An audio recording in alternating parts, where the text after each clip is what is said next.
एक जमाना था जब बगदाद अपनी इल्म, दौलत और खुशहाली के लिए दुनिया भर में मशहूर था। इस शहर की गलियों में इल्म के चिरागा रोशन थे और हर तरफ हिकमत, बुद्धिमत्ता की बातें होती थीं। इसी शहर में एक नौजवान रहता था जिसका नाम फॉरिस था।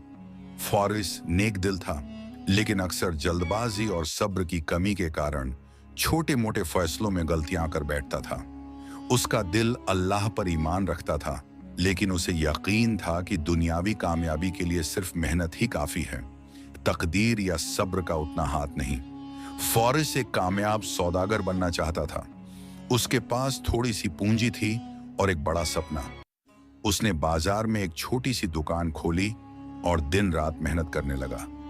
शुरुआती दिनों में कुछ फायदा हुआ, लेकिन जल्द ही उसे मुश्किलात का सामना करना पड़ा। उसके कुछ साथी सौदागर चालाकी से उससे आगे निकल जाते और कभी-कभी उसकी जल्दबाजी के कारण सौदों में नुकसान हो जाता। एक दिन फॉरिस बहुत परेशान था। उसने अपनी दुकान बंद की और शहर के बाहर एक छोटे से गांव की ओर चल पड़ा, जहां एक बुजुर्ग आलिम विद्वान रहते थे जिनका नाम शेख अहमद था। शेख अहमद अपनी हिकमत और अल्लाह पर गहरे भरोसे के लिए जाने जाते थे। लोग दूर दूर से उनसे मशवरा लेने आते थे। फॉरिस जब शेख अहमद के पास पहुंचा तो उन्होंने उसे इत्मीनान से सुना। फॉरिस ने अपनी सारी परेशानियां, अपनी मेहनत और अपनी नाकामियां बयान की। उसने कहा, ऐ शेख, मैं मेहनत भी करता हूं, ईमानदारी भी बरतता हूं, फिर भी मुझे कामयाबी क्यों नहीं मिलती? क्या मेरी तकदीर में ही कुछ कमी है? शेख अहमद मुस्कुराए और बोले, फॉरिस, कामयाबी सिर्फ मेहनत से नहीं मिलती, बल्कि सब्र, तवक्कुल, अल्लाह पर भरोसा और अमानतदारी से मिलती है। मैं तुम्हें एक जिम्मेदारी देता हूं, क्या तुम उसे पूरा करोगे? फॉरिस ने जोश से कहा, जी जरूर, मैं हर मुमकिन कोशिश करूंगा। शेख अहमद ने उसे एक छोटा सा मिट्टी का घड़ा दिया जो ऊपर से बंद था। उन्होंने कहा, इस घड़े में कुछ ऐसा है जो तुम्हें कामयाबी का रास्ता दिखाएगा। इसे अपने पास रखो, लेकिन एक शर्त है, तुम इसे तब तक नहीं खोलोगे जब तक मैं तुम्हें इसकी इजाजत न दूं। ये तुम्हारी अमानत है। फॉरिस ने घड़ा ले लिया और वापस शहर आ गया। वह बहुत उत्सुक था कि इस घड़े में ऐसा क्या है जो उसे कामयाबी दिलाएगा। कई रातें उसने इस सोच में गुजारी कि क्या इसे खोल ले, लेकिन उसे शेख अहमद की बात याद आती रही, यह तुम्हारी अमानत है। उसने खुद को रोका।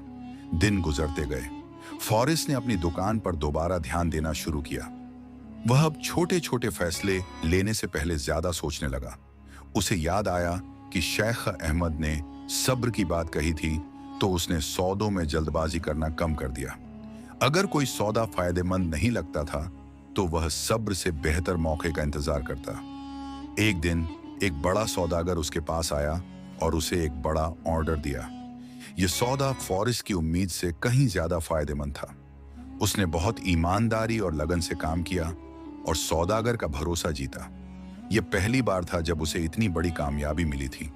उसे शेख अहमद की अमानत याद आई। कुछ और दिन गुजरे। एक बार एक गरीब ग्राहक उसके पास आया और एक सामान खरीदने की गुजारिश की, लेकिन उसके पास पूरे पैसे नहीं थे। फॉरिस का दिल पसीज गया। उसने उस ग्राहक को सामान दे दिया और कहा, जब तुम्हारे पास पैसे हों तो दे देना। इस घटना ने उसे अंदर से सुकून दिया। उसने महसूस किया कि असली दौलत सिर्फ पैसे नहीं, बल्कि दूसरों की मदद करना और दिल का सुकून भी है। फॉरिस की दुकान अब अच्छी चलने लगी थी। उसका नाम बाजार में ईमानदारी और अच्छे व्यवहार के लिए मशहूर हो गया।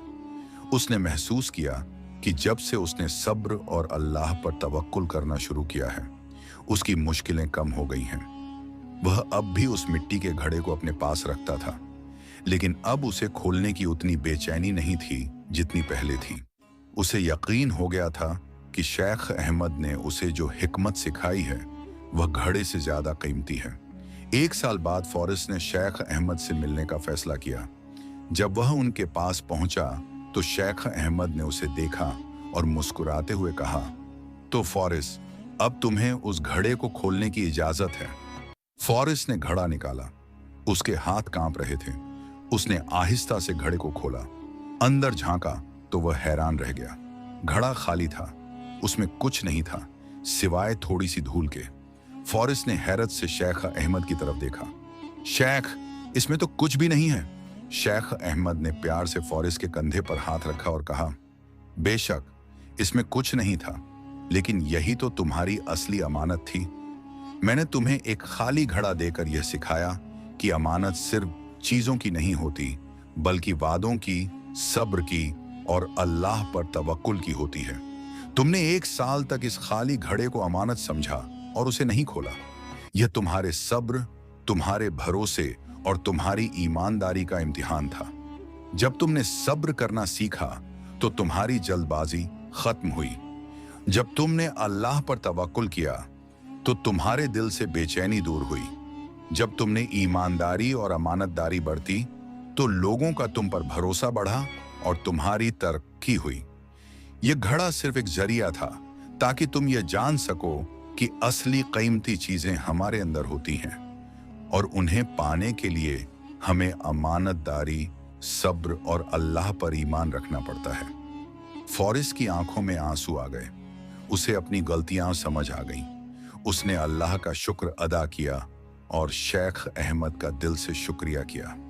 उस दिन के बाद फॉरेस्ट ने अपनी जिंदगी में इस्लामी उसूलों को और मजबूती से अपनाया और एक नेक और कामयाब इंसान बन गया।